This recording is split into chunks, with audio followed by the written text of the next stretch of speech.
Sosok Mohsin Kara peraih juara 1 lomba azan di Arab Saudi. Nama Mohsin Kara mencuat pada 2022. Muazin asal Turki itu menjadi juara saat lomba azan on Eid Kalam di Arab Saudi. Kemenangan Mohsin Kara membuatnya diganjar hadiah 2 juta rial Arab Saudi, kini 8,17 miliar. Mohsin Kara merupakan satu dari 2 muazin Turki yang menjabat gelar juara di ajang dengan arti Sign of Speech keharuman ucapan tersebut. Sebelumnya, Mohsin Kara sudah memenangi beberapa gelar dalam lomba hafalan Al-Quran di Turki. Ia pernah menjadi salah satu finalis kompetisi yang diselenggarakan oleh Lembaga Penyiaran Publik TRT pada 2017.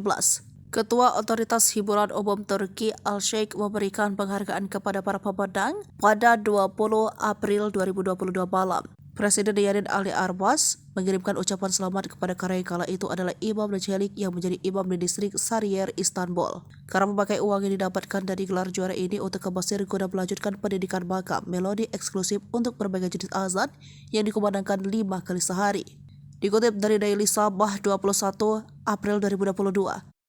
Kara dan Albijan Celik, juara 2, bekerja di masjid yang dikelola Direktorat Urusan Agama di Turki.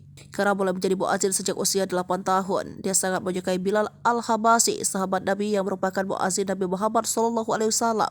Kara sudah mengumandangkan azan di sejumlah masjid besar Jerman, Iran, dan Turki. Saat mengikuti Eid Kalam, dia berharap kompetisi tersebut dapat membawanya menjadi muazin dimanapun. Adapun diselenggarakan oleh Otoritas Hiburan Umum Arab Saudi dan disiarkan langsung di stasiun TV pemerintah Arab Saudi. Umat Islam dari seluruh dunia bertanding di kompetisi ini dalam mengumandangkan azan dan membaca kitab suci Al-Quran. Karena mengaku tidak terlalu berharap saat melamar kontes ini setelah melihat iklannya di media sosial. Mohsin Kara melanjutkan, dia mendapat undangan lagi 2 bulan menjelang kontes 2022 dan memutuskan ikut berkompetisi.